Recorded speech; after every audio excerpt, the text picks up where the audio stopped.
চুমা খায়। আজকে তো আমরা পিতার কোনো কথাই শুনি নাই, জন্মের পর দেখি নাই। বলো মা, আমাদের বাবা বলো কবে আসবে, বলো বাবা। এই বলে দুটি ভাই জনম দুঃখিনী মা সীতার চরণে গিয়ে প্রণাম করে বলছে, ও মা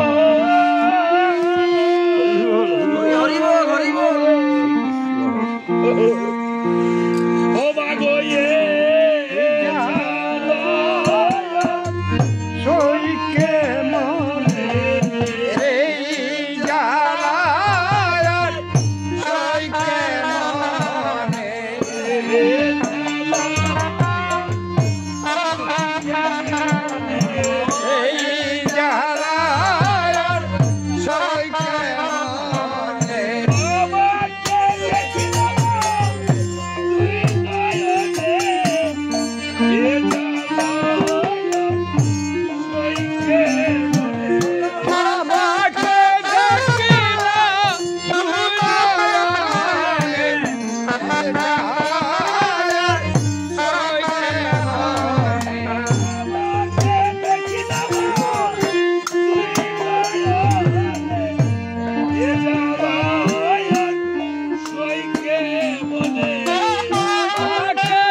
তবে আজকে যে বালক দুটি পিতাকে হারিয়েছে, মাতাকে হারিয়েছে, তারা আর মুখটা ছিঁড়ে যদি দেখানো যেত তাহলে দেখতেন মেঘনার জলের মতো ঝড় করে আছে।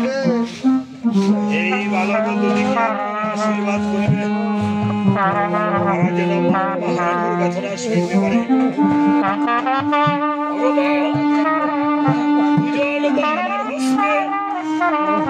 দক্ষিণা স্বরূপ যে টাকা তুলে দিয়েছে,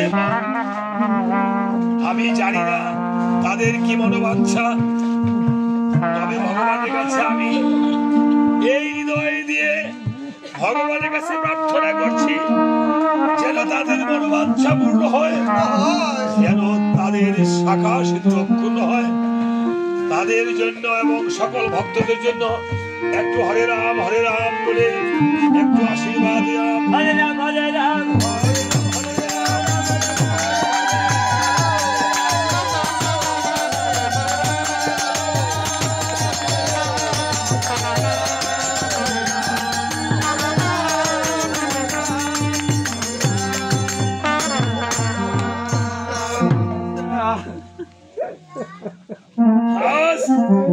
এইভাবে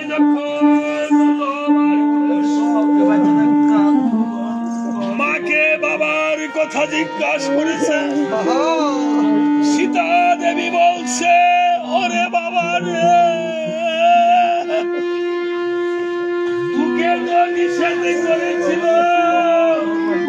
কোনদিন তোরা তার কথা জিজ্ঞাস করবি না। এই জগতে তার কথা জিজ্ঞাসা করিলে তোদের আমি যা সইতে পারি না, আমি এই সইতে পারি না বাবা। সীতা দেবী যখন কাঁদছে, সন্তান তো মাতা পিতাকে কাঁদতে দিতে পারে না। সন্তান কাঁদতে যেমন মা বাবা চোখের জল মুছে দেয়, ঠিক মা বাবা কাঁদলেও সন্তান চোখের জল মুছে দিতে হয়। মায়ের চোখের জল মুছে কেঁদে কেঁদে বলছে, বাবারে তোরা যদি জানিস না এই জগতে সন্তান কেমন, মায়ের কাছে সন্তান হলো মায়ের নারী সেরা ধন। ভগবী দেশে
ভক্তগণ, এই ভক্ত কি জানি নাম দাদা, সঞ্জীব,